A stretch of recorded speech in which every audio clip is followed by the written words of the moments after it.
Kakashi awoke to find a massive brown eye glaring directly at him. The bison had clearly risen before him, its white fur ruffled from what must have been a struggle against the ropes. With a deep growl, it shook its head violently, as if ready to drive its horns straight into him. Raising both hands in a gesture of peace, Kakashi tried to show he meant no harm. "Hey, can you talk?" The bison simply parted its jaws and released a thunderous roar that echoed throughout the cave. Kakashi interpreted that as a definite no. He couldn't help but wonder if distinguishing between animals and spirits in this realm was simply beyond him. Regardless, he kept a safe distance from the beast's bite range, eyeing the formidable teeth that could shatter bones effortlessly. As he slowly got to his feet, the creature let out another ferocious bellow. "Relax, I'm not going to hurt you," he said gently. Moving toward one of the ropes that kept the bison tethered to a wooden frame, Kakashi couldn't deny the manipulation involved. He'd kept the creature restrained while he slept, even though he could have released it during the night. But he needed the bison. The ability to fly could mean survival in a barren desert with few supplies. The beast clearly didn't buy his words, shaking the wooden sled violently.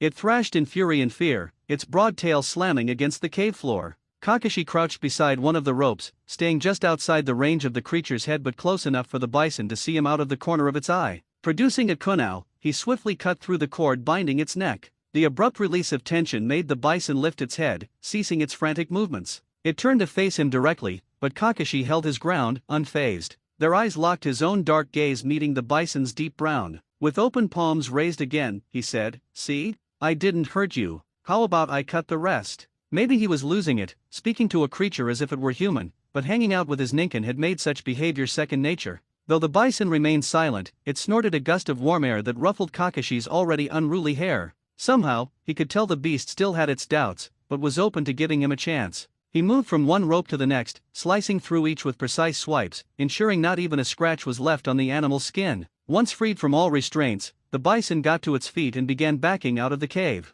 Kakashi wondered if it was about to soar into the sky and abandon him, and judging by its posture, legs bent and tail hovering, it definitely looked that way. But before taking off, it paused to look at him again, letting out a low growl that sounded like a question. Why had he helped it? Remaining where he stood, Kakashi figured there was no harm in confiding in something that probably couldn't understand anyway. "I just want to get out of this desert, same as you. Maybe I can help you track down your owner? As long as we're leaving this wasteland, I don't care where we go." He reached into his pouch and retrieved an apple, holding it out as a sign of goodwill. The fruit seemed pitifully small next to the immense bison, but he hoped the creature was intelligent enough to grasp the gesture. The bison eyed the offering with what appeared to be a pensive expression, as if recalling something long forgotten. Kakashi had seen that look before in his reflection or on the polished surface of the memorial stone. For something that couldn't speak, the bison conveyed emotion remarkably well. It moved closer, slowly closing the distance until it could take the apple or his hand. Kakashi remained still as the bison opened its massive jaws, far wider than necessary for such a small fruit. Its maw snapped shut with alarming speed, causing Kakashi to tense, but he held firm. With flawless precision, the apple vanished from his untouched hand and was swallowed whole. "So I guess that makes us partners," Kakashi muttered, scratching the back of his head. "You probably already have a name, but I can't keep calling you just Bison. Hope you don't mind if I go with Shiro for now." Shiro clearly didn't appreciate the name but didn't try to bite Kakashi either, which he took as a promising sign. The bison shifted, positioning its side toward Kakashi and bending its legs to make mounting easier, the saddle shimmering in the sunlight. With a smooth leap, Kakashi vaulted onto the saddle without using the bison's fur, kicking up a burst of sand as he landed. Shiro flinched, seemingly surprised by his agility, and quickly rose to his feet. Kakashi hoped he hadn't spooked the beast too much. He spotted a rope fastened between the horns, likely meant as reins, and figured he should hold it. That proved to be a mistake. The moment his fingers wrapped around the rope, Shiro let out a deafening roar and jerked its head. Kakashi immediately let go, but the growl continued. Settling back against the thick roll of cloth, he said, okay, my bad." It appeared the reins were meant for Shiro's true master. Once Kakashi backed off, the bison calmed down. Realizing he had no control over their direction, he hoped Shiro had some idea of where to go. With a powerful whip of its tail, they launched into the sky, the bison carrying them wherever it pleased. Kakashi chose not to dwell on the mechanics of how such a massive creature could fly without wings. In a world filled with spirits and people who could bend elements without chakra, a flying bison hardly seemed out of place. Still, it ranked among the strangest things he'd ever experienced. He didn't like the feeling of flying, he preferred being in control of his movement on solid ground. From this high up, he could spot the distant edge of the desert, and to his dismay, they were flying away from it. Lying down on the broad saddle, Kakashi resigned himself to trusting Shiro's instincts. Their journey remained wordless, Kakashi never one for idle chatter, and Shiro lacking a voice. By the time the sun reached its peak and began to sink, Kakashi noticed the bison starting to descend. He peered over the edge of the saddle and saw that they were landing in a giant crater. Leaping down, he surveyed the terrain. Shiro looked distressed, scratching the ground with one of its 6 legs. The crater was strange, composed of sand yet carved into steep, jagged ridges instead of a smooth dip. Lines in the ground all converged on a single point, as if something had sucked the sand downward. Despite its peculiarity,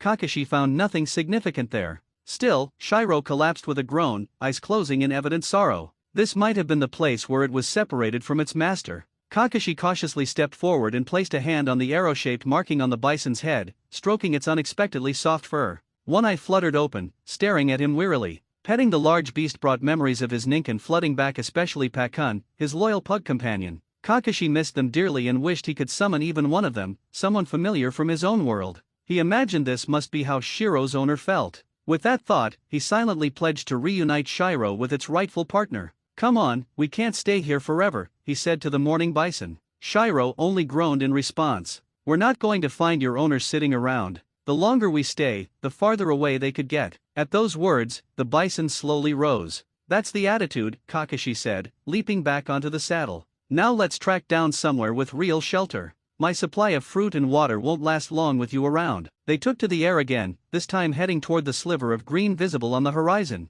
Kakashi kept a watchful eye for any unusual formations, but the desert offered nothing but endless sand. As the sun dipped lower, Shiro began descending toward the dunes. A deep rumble echoed beneath Kakashi, but it didn't come from Shiro's mouth. Realizing they needed a place large enough to accommodate the bison and provide food, Kakashi was relieved to spot a farmhouse on the edge of a field. Patting Shiro's side and leaning forward so the bison could see him, he said, "There's a house over there. We might be able to get some shelter and supplies. Fingers crossed they've got water and food." He pointed toward the barely visible structure. With a grunt, Shiro shifted course toward the building. The landing was rough, tearing up a few rows of crops, but Kakashi was confident he could talk his way out of that. "Wait here," he instructed when he noticed the bison eyeing the nearby barn full of hay. "Let me ask first. If they say yes, you can eat all you want." Unfortunately, the noise had already drawn attention. A couple rushed from the house to investigate the disturbance in their field. The man held a pitchfork while the woman brandished a torch. Their eyes locked on the massive creature before spotting Kakashi.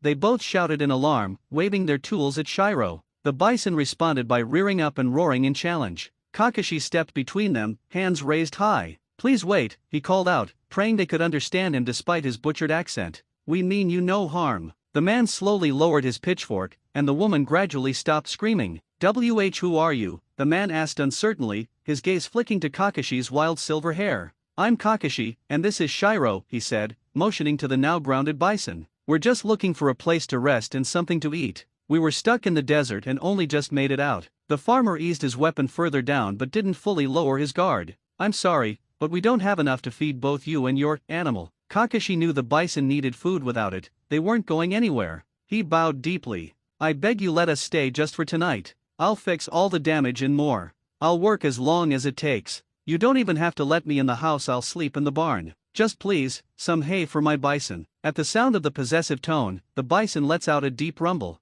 Kakashi sends a firm glance in Shiro's direction to quiet him. The creature's behavior isn't exactly strengthening their appeal. "I'm not so sure." The farmer hesitates. "Oh, come on, just look at them," his wife finally chimes in from behind him. Kakashi resists the urge to be insulted when she gestures toward his tattered clothing and unkempt hair. "I say they can stay in the barn tonight, and the man can help harvest the tougher crops first thing in the morning." But Nori the farmer begins. She gently rests her hand on his forearm. "That's just extra hay anyway. You were planning on getting rid of it eventually. And with Kakashi around, we won't have to hire Bing's boy to do the extra chores." She eyes his wife, then shifts his gaze between Kakashi and the massive animal by his side. With a resigned sigh, he rests the pitchfork on his shoulder. "All right, but you'll need to wake up early to lend a hand in the fields." Kakashi rises from his bow, the sincerity in his voice unmistakable. "Thank you very much. We're honestly grateful. Isn't that right, Shiro?" The bison huffs in reply. The couple leads them to the barn, pointing out the piles of hay that Shiro can eat.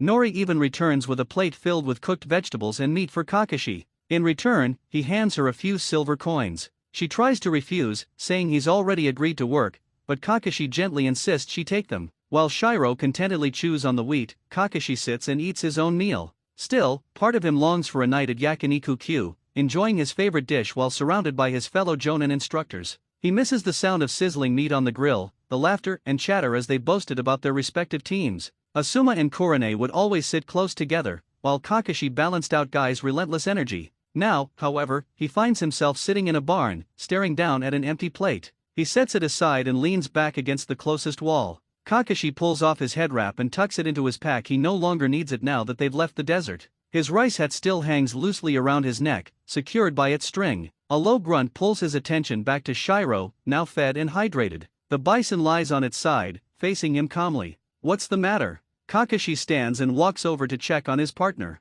He silently hopes the bison isn't feeling unwell. Shiro shifts back onto its belly and tucks its legs beneath it, curling slightly. Its large tail nudges Kakashi forward into its plush fur.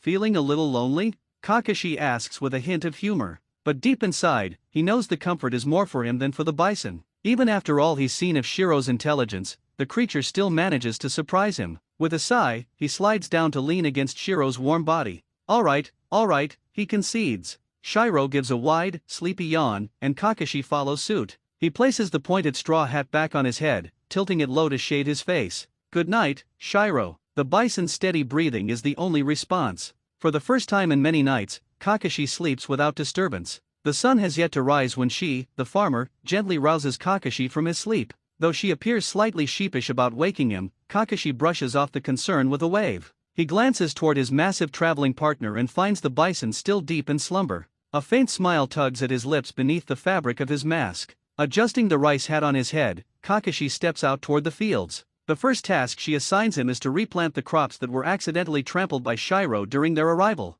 The farmer demonstrates the correct way to dig out a hole and ensure that the new plant sits at the ideal depth. The task stirs memories for Kakashi of those early D-rank missions back in the Hidden Leaf Village, where his team was often sent to help townsfolk with various errands, from plucking weeds to assisting with farming. Given that his name literally means scarecrow, Kakashi finds it fitting that he actually enjoys the simplicity of agricultural labor. When the sunlight finally breaks over the horizon, Nori emerges from the house carrying glasses of water and breakfast buns for both her husband and Kakashi. As they continue working, she decides to strike up a casual conversation to help pass the time. "So, where do you come from?" he asks. "Oh, here and there," Kakashi replies vaguely. "What kind of work do you do?" "I'm just a wanderer, following wherever the road leads me." "And what were you doing in the desert?" "Seems I took a wrong turn on my way to the next stop." "Pretty lucky we stumbled upon your place, huh?" Kakashi smoothly sidesteps the more personal questions, offering ambiguous answers that reveal little. She either doesn't notice or isn't bothered by the evasiveness. Nevertheless, the farmer keeps the questions coming. Kakashi doesn't miss the opportunity to ask his own questions, mainly about their current location. She informs him that they're in the Earth Kingdom, somewhere south of a city called Ba Sing Sa.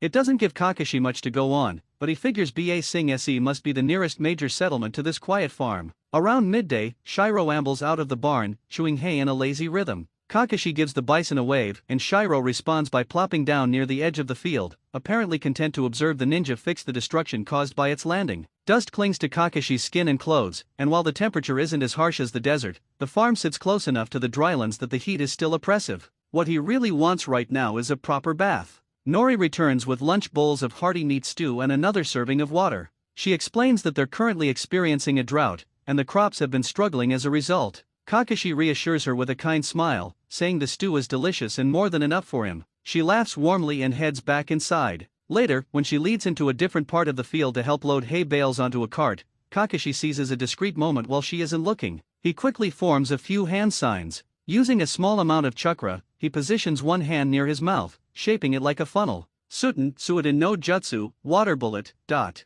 The jutsu, typically a powerful blast capable of leveling trees, is carefully controlled into a gentle stream that showers the thirsty crops. Kakashi figures it's a worthwhile exchange using a bit of chakra to support these kind people. From the side, Shiro raises his head, watching the unexpected flow of water coming from Kakashi's hidden mouth. The bison lets out a confused groan, tilting his head as if questioning the scene. Once the watering is done, Kakashi turns to see Shiro staring at him with keen curiosity. He simply raises a finger to his lips in a quiet gesture. Shiro rests his head on his massive paws but doesn't stop eyeing Kakashi with interest. Kakashi rejoins she and starts lifting the heavy hay bundles. As Kakashi lifts his third bale, she takes a break, wiping his forehead with a towel. "You know, for a guy with a full head of gray hair, you're surprisingly strong, Kakashi." "Haha, thanks," Kakashi chuckles, though internally he's a bit miffed. Just because his hair is silver, not gray, doesn't mean he's old. By the time the cart is fully loaded, it's close to 3 in the afternoon. Nori appears with a strange-looking creature, something resembling a large bird with horse-like features, and hooks it to the front of the cart.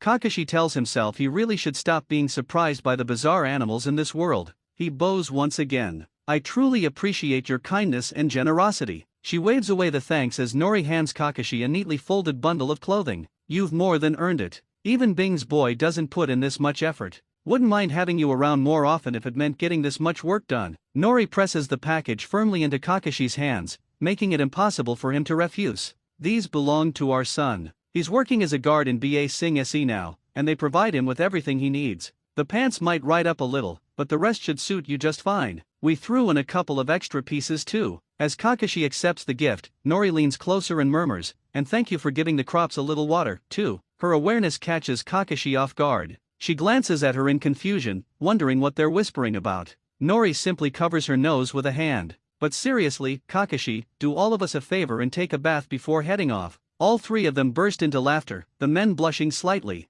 The couple generously lets Kakashi use their bath to scrub away the dust and sweat from his travels and farm work. He changes into the gifted outfit. The shirt is forest green, styled much like Tenten's, but with golden accents instead of red. It's tailored for a man, reassuring Kakashi that they weren't pulling a prank by handing him women's clothes. The pants, reminiscent of his usual navy cargo style, are loose-fitting and easy to move around in. They only reach about halfway down his calves. Kakashi straps on his shinobi sandals, a fresh face covering, and his forehead protector. These items might draw unwanted attention, but that's a problem for later. Fastening the kunao pouch back onto his thigh, he steps outside the house. Returning to Shiro, Kakashi sees the bison once more happily munching on hay. This time, he climbs up Shiro's side without making any overt displays of agility in front of their former hosts. He gives one final wave to the kind couple. Then, he and his large companion are airborne again. There's not a whole lot to do midair. Kakashi opts to rest his eyes for a little while. Once he feels rested, he gazes out at the landscape that stretches around him. The desert still dominates the terrain behind them, but forest and grasslands begin appearing to the north. To the east lies an expansive body of water, while mountains loom to the west. There are very few substantial towns below. While the main villages in his world are labeled hidden, in reality, they're rarely concealed from a bird's-eye view. Here, though, it's just wilderness and small settlements as far as he can see. A low groan from Shiro pulls Kakashi back to the present. Night is settling in, and even with the moonlight, the earth below is becoming difficult to make out. He leans forward from the saddle. Thinking of landing for the night? The bison grumbles in agreement and begins descending toward the surface. Dense trees fill the area. Kakashi spots an open area atop a cliff and notices a tall tree offering some natural cover. He gestures toward it, guiding Shiro down to the clearing. There's a stone tunnel underneath the large tree's roots, an ideal spot to take shelter for the evening. Kakashi cautiously approaches the tunnel entrance to inspect it. Shiro remains outside, grazing on the patch of grass at the mouth of the cave. A loud, high-pitched squeal erupts from the tunnel, followed by a massive creature barreling toward Kakashi. It's a giant wild boar, though in this world, the creature's size is no surprise. Its curved ivory tusks are angled low, ready to skewer him. Kakashi sidesteps swiftly, avoiding the beast's charge. Unfortunately, Shiro isn't quick enough. The wild boar slams into the bison, sending both of them tumbling over the edge of the cliff. Their angry roars echo as they crash through dirt and undergrowth on their way down. Shiro! Kakashi immediately dashes after them. He scolds himself for his lapse in caution while racing down the slope with perfect balance.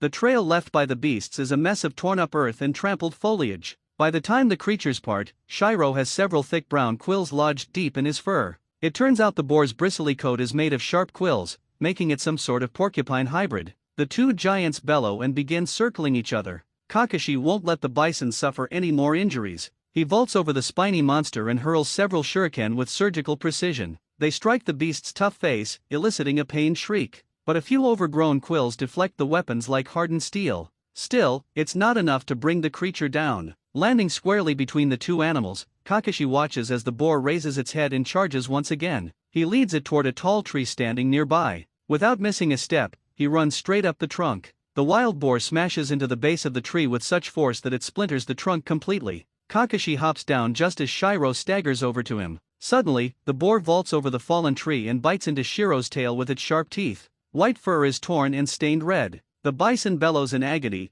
twisting to dislodge the attacker. But the boar holds on tightly, tearing deep wounds into Shiro's tail with every movement. Even after slamming into the ground, the boar is back on its feet in seconds, snarling and digging into the earth with its hooves. Damn it, Kakashi mutters through gritted teeth. He quickly scans Shiro's injuries. His friend is clearly struggling to stay upright, the damage to his tail plainly visible in the moonlight. There's no way the bison can take flight now. The boar lets out another squeal and charges toward them. Kakashi doesn't hesitate. A kunai won't penetrate that armored hide, so he needs to finish this now. He forms a familiar sequence of hand signs, drawing chakra into his palm. Blue electricity sparks violently in his hand as the air fills with the high-pitched chirping of birds. The boar doesn't slow, it barrels forward with reckless determination. Kakashi races to intercept it, arm extended. Chidori! His hand slices clean through the boar's chest as though the thick hide wasn't even there. The beast emits a final cry before collapsing lifelessly. Kakashi pulls his arm from the smoldering wound and hurries back to Shiro. The bison's coat is stained in grime and blood, its thick fur tousled and matted. Dozens of quills are embedded in its side, some buried so deeply that blood trickles from the punctures. But the worst of the wounds is on the tail. Large chunks of fur are missing, leaving raw, bleeding flesh behind. Kakashi tries to reduce the bleeding with his hands, but the gash is far larger than he can manage alone. Damn! Kakashi runs to the bison's head, seeing its eyelids already drooping. Shiro, stay with me. You have to get inside the cave. There could be more predators out here. He doesn't want his friend exposed to danger or left to bleed out in the open. Together, they begin the trek back to the tunnel. The steep incline is hard on the wounded bison. Each flap of the tail sends waves of pain through its body. Still, they manage to reach the stone corridor without incident. Kakashi keeps alert, ready for another ambush, but the darkness offers no threats. Shiro lumbers into the shelter and collapses onto his belly, panting heavily. Kakashi retrieves his supply bag and pulls out the thick blanket he purchased earlier from the traders. He doesn't have anything to properly clean the wound, but he can at least shield it from exposure. He carefully slips the blanket beneath the tail and wraps it around the injury. Shiro lets out a low growl of discomfort. I know this is going to hurt, but I need to wrap it up, Kakashi says. The bison doesn't respond, which Kakashi takes as consent. He tightens the cloth, eliciting a roar of agony from Shiro that echoes through the woods. Kakashi works swiftly, binding the wound snugly to slow the bleeding and knotting the ends of the blanket together. The navy blue fabric is already soaked a deep violet with blood. Kakashi mutters a quiet curse as he examines the bison's miserable condition. The next thing he needs to address is removing the embedded quills. But if they're anything like a porcupine's, pulling them out will be far from painless. He checks on the creature, only to discover it has lost consciousness. At this point, Kakashi isn't sure whether that's a blessing or a bad sign. He begins the painstaking process of extracting the massive spines from the bison's body. Even while unconscious, Shiro twitches and flinches every time Kakashi removes a quill. By the time he's finished, a small mound of bloodied quills lies beside him. Kakashi remains by the wounded animal's side throughout the entire night. When the sun rises, the bison still doesn't stir. He places a few vegetables that Nori had given them near Shiro's nostrils, hoping for a response, but there's none. Kakashi doesn't leave his post and refuses to sleep. It's already painful that he let down his comrades back in Konoha, and now it seems like he's failing in this strange new world as well. Time passes with no particular events. Sometimes there's a downpour. Other days, the air is thick and muggy. Shiro remains unconscious, though his breathing stays regular. Kakashi consumes the leftover food and water until he's used it all up. Even then, he doesn't abandon the bison. The days begin to blend together, each one indistinguishable from the last. Kakashi only snaps out of his trance-like daze when he hears movement near the cliff above. He leaps to his feet, fully alert and prepared to fight. A girl climbs up over the edge. Her face is adorned with red and white paint, resembling an umbu mask. A golden headdress holds her short brown hair away from her eyes. She doesn't notice him crouched in the shadows of the cave ceiling. The girl gasps softly when she catches sight of the injured bison and murmurs something under her breath.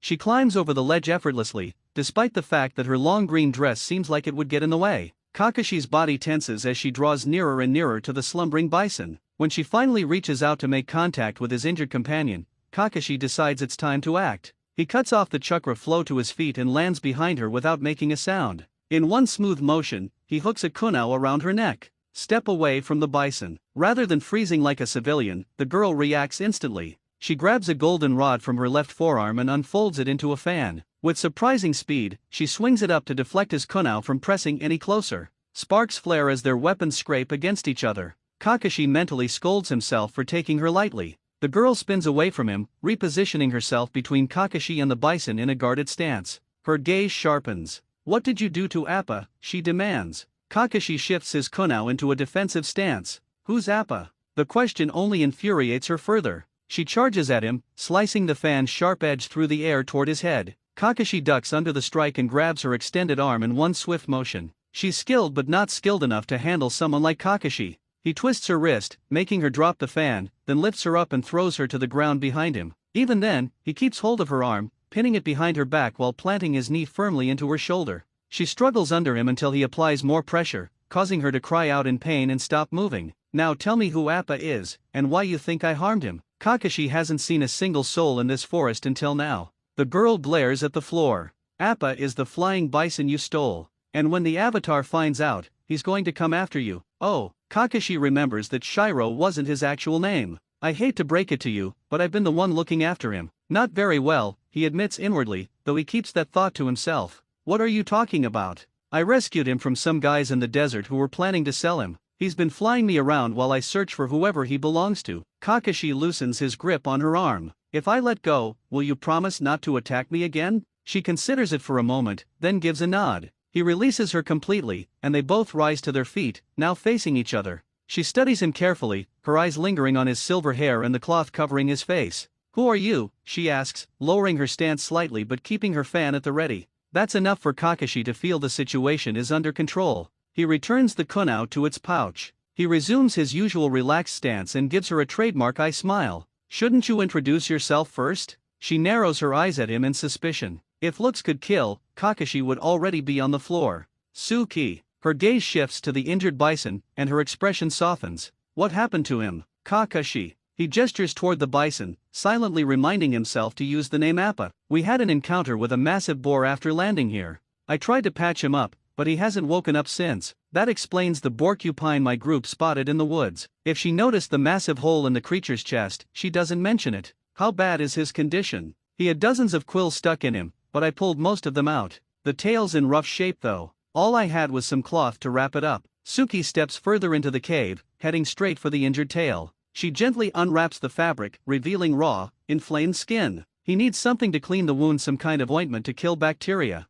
And I bet there are tiny quills still buried under the fur. Do you have anything like that? Kakashi asks. Not with me, but we've got some medicine back at camp. It should be enough to treat his injuries. Suki turns to face him. I'll be back soon with a few other Kyoshi warriors and some supplies. Just stay here. Kakashi raises an eyebrow at the commanding tone but agrees without protest. It's late in the afternoon when she returns, holding a large bowl in both hands and accompanied by several women dressed similarly, each carrying medical gear. Kakashi gives a small wave from where he leans against the rock wall near the cave. The new arrivals hesitate when they see him, but Suki leads them forward without pause. The Kyoshi warriors get to work quickly and efficiently. Some comb through Appa's fur to remove the smaller quills Kakashi had missed. Others bring in water to clean the clumped and bloodied hair. The largest group peels back the makeshift bandage and wince at the still bleeding gash. Thankfully, there's no sign of infection. Suki stands beside Kakashi as they observe the sleeping bison together. How did you even come across him?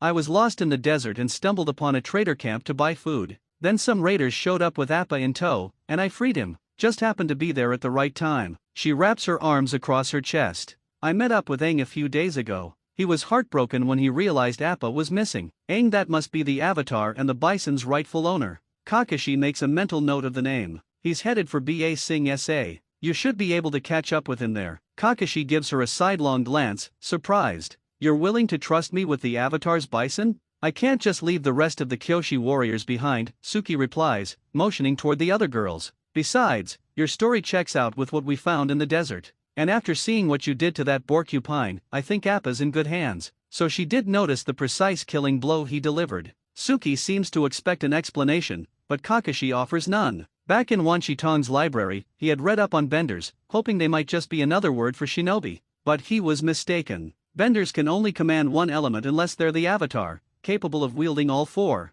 It's nothing like the shinobi of his world, where the most adept can master 2 or even 3 out of 5 elements. Kakashi himself had at least one technique in every elemental category. From now on, he resolves to limit his elemental jutsu around others. If anything, he'll stick to a single element. Best not to let people get the wrong idea and mistake him for the Avatar.